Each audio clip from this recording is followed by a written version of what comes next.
morning and a very warm welcome. This is the Breakfast Rundown on TV1.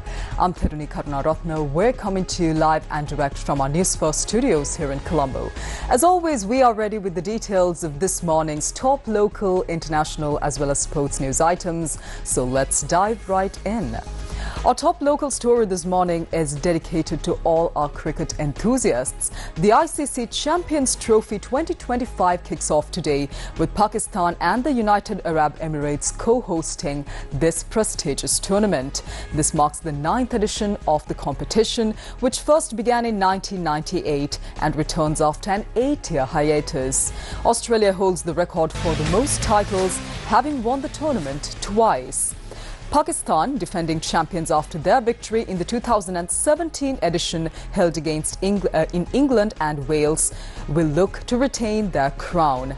This year, the competition features the top 8 ODI teams: Afghanistan, Australia, Bangladesh, England, India, New Zealand, Pakistan and South Africa, battling it out over 19 days of thrilling cricket.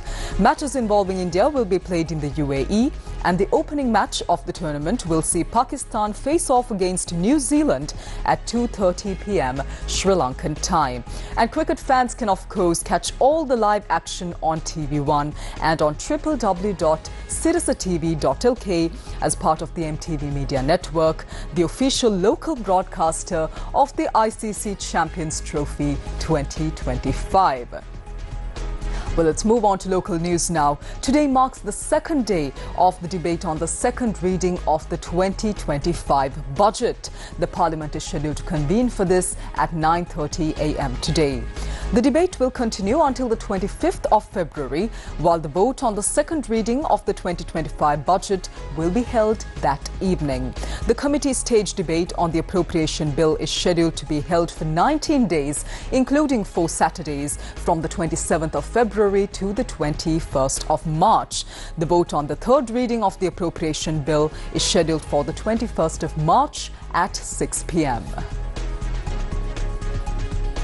Meanwhile, the process for selecting candidates for the upcoming local government election is currently underway, and Newsfirst inquired from several main political parties about the status of this. The National People's Power says that the process of selecting candidates for the upcoming local government election is currently taking place. Dr. Nihalabe Singha, the General Secretary of the National People's Power, said that some individuals on the candidate list for their local government elections, which were originally scheduled to be held in 2023, were elected as members of Parliament through the parliamentary election.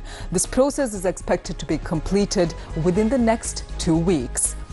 Meanwhile, the General Secretary of the Samagi Janabalavega, Ranjit Madhumabandara, said that interviews for the selection of a local provincial council candidates is still ongoing, and this process too is expected to be completed soon. And the General Secretary of the Sri Lanka Podujana Peramuna Attorney-at-Law Sagar Karyavasam said that interviews for the selection of candidates in their party will begin within the next 2 weeks. He added that the party has decided to contest all provincial councils under the Pohotua or flower bud symbol. However, he also mentioned that discussions have begun with 2 other political parties to contest this election together. Now, as we know, the 79th budget of Sri Lanka was presented in Parliament, and it is said that the largest allocation for the education sector was actually done through this budget. However, the Inter-University Student Federation says that the funds allocated for the education sector through the 2025 budget is not sufficient. Its convener Madhushan Chandrajit says that state university students have been demanding that Mahapula funds per student be increased to 10,000 rupees, and they have been making this demand for about 6 years. He said that the price of food items in certain state universities has increased to up to 120 rupees as opposed to the 25 rupees that was there in 2015. And he says that to cover all these expenses, students receiving the Mahapula scholarship require at least 10,000 rupees to cover all these expenses. The convener of the IUSF went on to note that the government has failed to respond to the demands of state university students of Sri Lanka. On to more local news now. The practical examination for the 2024 GCE Advanced Level Engineering Technology subject will begin today. It is scheduled to be held until the 1st of March.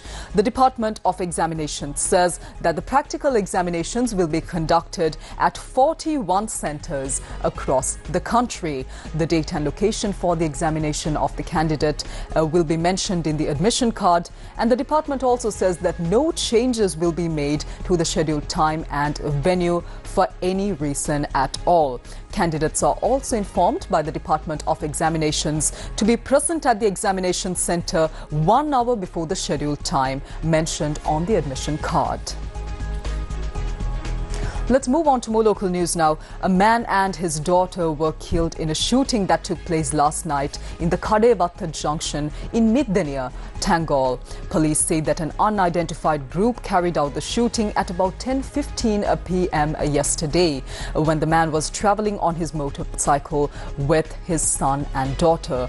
The 39-year-old man died on the scene and the daughter was admitted to the Tangalle hospital while the son was admitted to the Ambilipitiya hospital. The 6-year-old daughter later succumbed to her injuries. Police say that the shooting was carried out with a T-56 firearm and that investigations are underway to arrest the suspects of the shooting.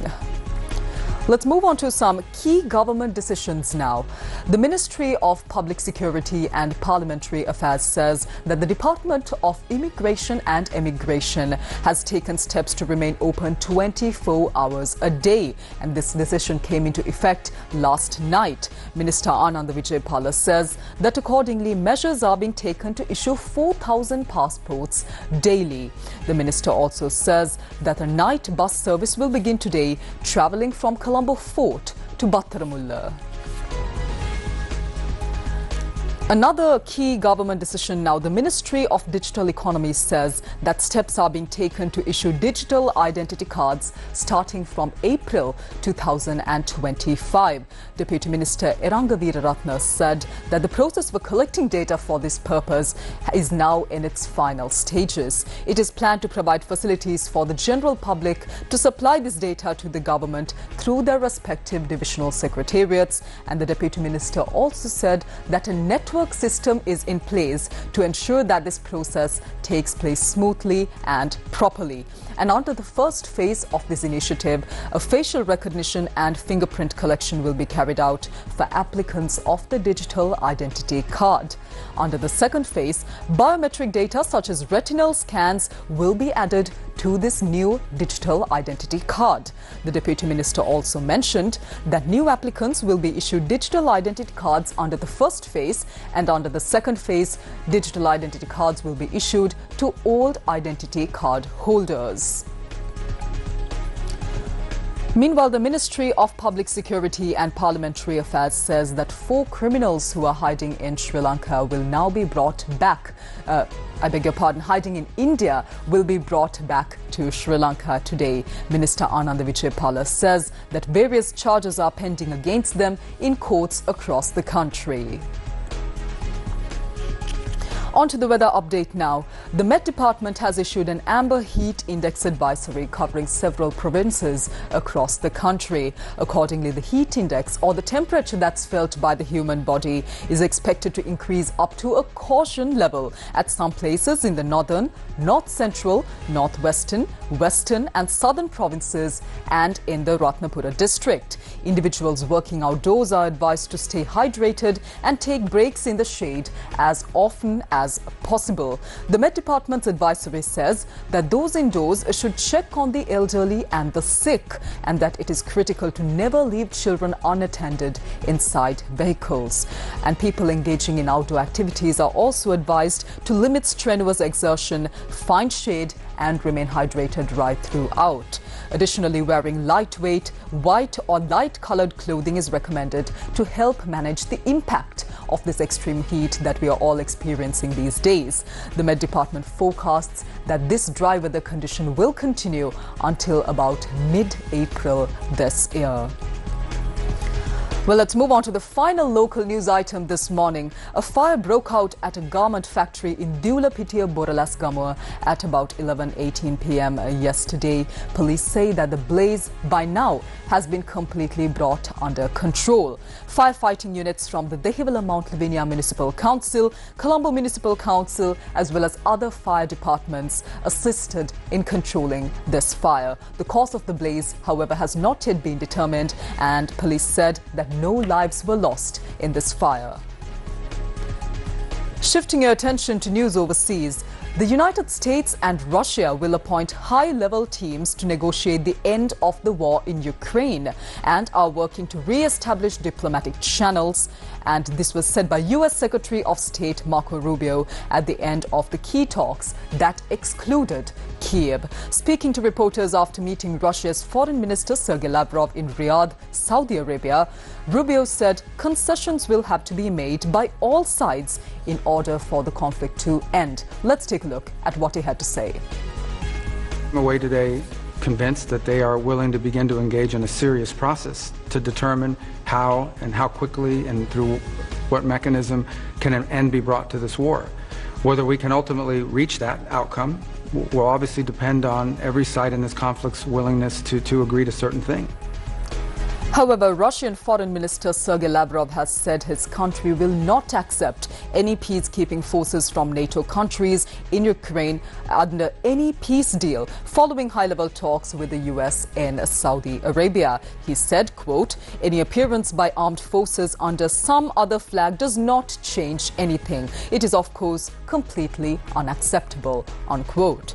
Meanwhile, US President Donald Trump said the talks between the US and Russian officials in Saudi Arabia yesterday were very good and that he is now much more confident of a Ukraine peace deal. The president was answering reporters' questions at his Mar-a-Lago residence in Florida, where a journalist asked whether Ukrainians might feel betrayed after not being invited to these talks that were held in Riyadh.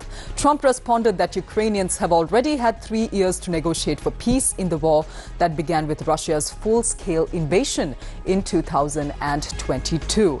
Even the fact that the talks that were held at all was a major victory for Russia.